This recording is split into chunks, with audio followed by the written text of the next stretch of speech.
from the Director of National Intelligence. Senator Leahy, thank you for your time tonight.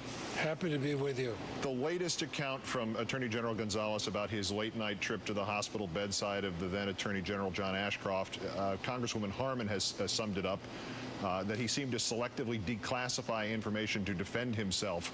Do you agree with that assessment?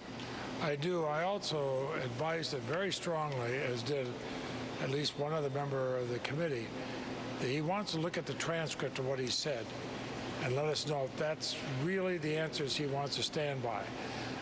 Senator Rockefeller, the chairman of the Senate Intelligence Committee, feels it's not accurate. I've actually sent the transcript over to the Intelligence Committee and told them to take a look at it. Former Democratic leader Tom Daschle, who was at the meetings of the so-called Gang of Eight, he says it's not what he remembered at all. And I'm wondering, we pushed him very strongly on this. Many people who had been briefed, in fact, members of our committee or on the Intelligence Committee, seemed rather amazed at the answers.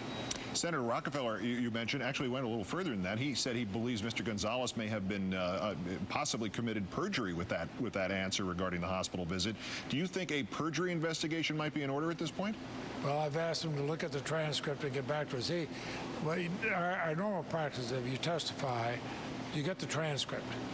You're given at least a reasonable time, a few days, to look at it. If you find you've made some glaring mistakes, send us that in writing, saying what the mistakes were.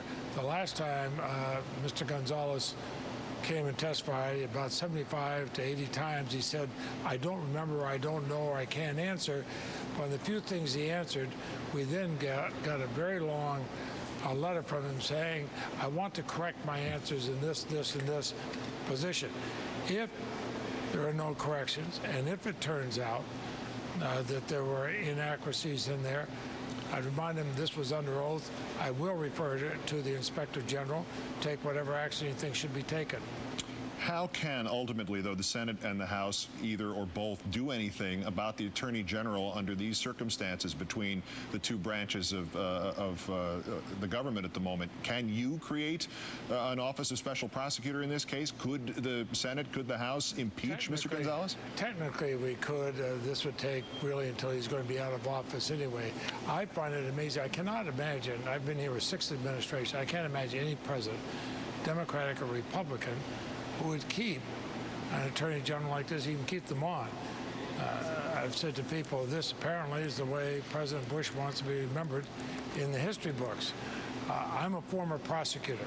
We have a lot of former prosecutors on my Judiciary Committee. They're rather attracted to being on the committee. Every one of them, Republican and Democratic, has said they would never allow this in a prosecutor in their office. This is an administration that talks big talk on law and order, and they have done more to undermine law enforcement, especially law enforcement in this country, than any president I've seen in almost 34 years here in the Senate. In response to the criminal contempt charges from the House Judiciary Committee today, the White House Press Secretary, Mr. Snow, not only made the claim that nobody has cited or recited anything that they think they've been denied from the White House, he also is accusing Congress of provoking a confrontation with the White House. From your vantage point as chairman of Senate Judiciary, do you agree with Mr. Snow's assessment? Oh, of course not, and nobody agrees, but he's putting the best face on it. I guess that's the job you're supposed to do as press secretary. But we've all subpoenaed a number of things involving the firings of the U.S. attorneys, a number of things that in all likelihood show improper manipulation of law enforcement. They haven't given them to us. In fact, I'll give you one example. When we subpoenaed the accounts that Karl Rove and others had used with the Republican National Committee, they weren't even running it through the White House in their email accounts. They said, well, that's all been erased, so there's nothing there to give. When I suggested that, of course, you can't erase emails like that, I was practically ridiculed by the White House press office for suggesting that. Then, lo and behold, guess what happened? They found they had them, 66,000 emails from one person, tens of thousands from another that we've asked for. But now they say, oops, we do have them, but we still don't want to give them to you. I mean, this is wrong. This is wrong. They're actually breaking the law.